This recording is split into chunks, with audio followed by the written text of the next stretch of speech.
Most people in the diner that morning would later say they felt it the moment he entered. Quiet heaviness in the air, as if something important was about to happen. Rain tapped softly against the windows, coffee machines hissed, and conversations blended into a dull hum. It was an ordinary morning, the kind that passes without memory, until one moment changes everything.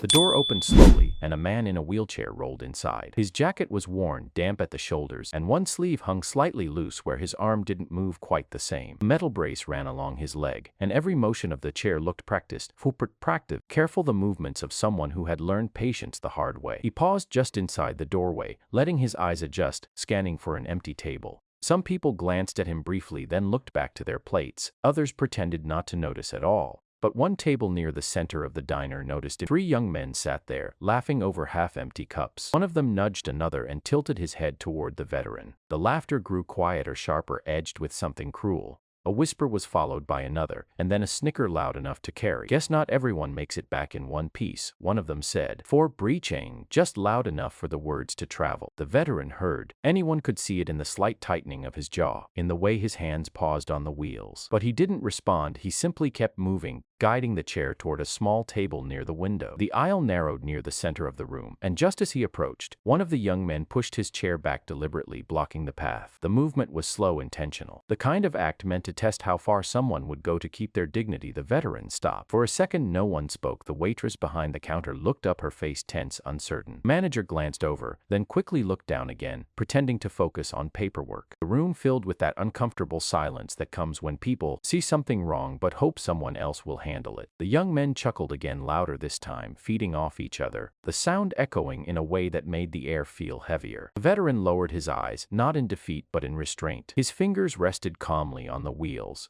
waiting, as if he had endured worse than this and knew anger would only give them what they wanted. And then the door opened again. A tall man stepped inside, shaking rain from his coat. At first glance, there was nothing remarkable about him, just another customer escaping the weather. But there was something in the way he stood, the straightness of his posture, the quiet confidence in his movements that made people glance twice without knowing why. He paused near the entrance, his eyes moving across the room. He saw the blocked aisle. He saw the veteran waiting. He saw the 3 men smirking. Without hesitation, he walked forward. Each step was calm, unhurried, but carried a quiet authority that seemed to shift the atmosphere of the entire diner. Conversations faded. Even the clatter of dishes seemed to soften. He stopped behind the chair that blocked the aisle and rested his hand lightly on its back. The symbol before a Mothermersnamping.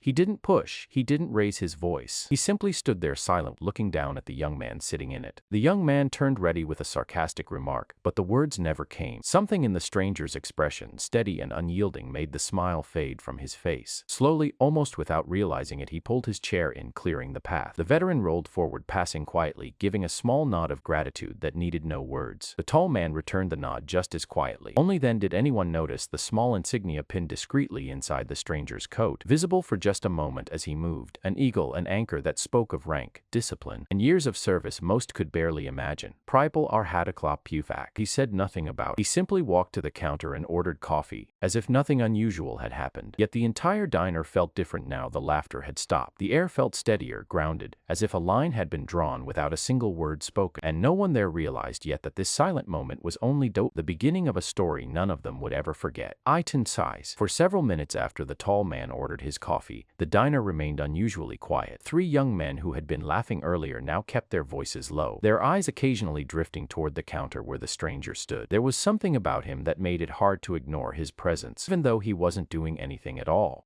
The veteran near the window sat quietly, warming his hands around a cup the waitress had brought him. She had placed it down gently, offering a small smile that carried more kindness than words ever could. Turned the smile. His eyes still carried the weight of years most people in the room could not imagine. Outside, the rain had begun to slow, streaks of water sliding down the glass like fading memories. Inside, the tension hadn't fully lifted. It lingered, thin but noticeable, like the final echo of a loud sound. One of the young men finally broke the silence. He leaned back in his chair and muttered something under his breath, just loud enough for his friends to hear. A quiet laugh followed, hesitant at first, then louder, as if they were trying to reclaim the confidence they had lost moments earlier. The veteran heard it again. This time, the words were sharper. "People like that just slow everything down," the young man said, glancing toward the window. Waitress froze for a second behind the counter. A couple at a nearby table exchanged uneasy looks, but again no one spoke, except the tall man at the counter set his cup down. The sound was small, barely more than porcelain touching wood, yet it seemed to cut through the room. He turned slowly, his gaze steady, not angry, not dramatic, just firm in a way that made it impossible to look away. He walked toward the table. Each step was measured, calm, carrying the same quiet authority as before. The young men noticed him approaching, and their conversation faded, uncertainty replacing their earlier arrogance. He stopped beside their table. For a moment he said nothing, letting the silence stretch just long enough for the weight of it to settle. Then he spoke, his voice calm, low for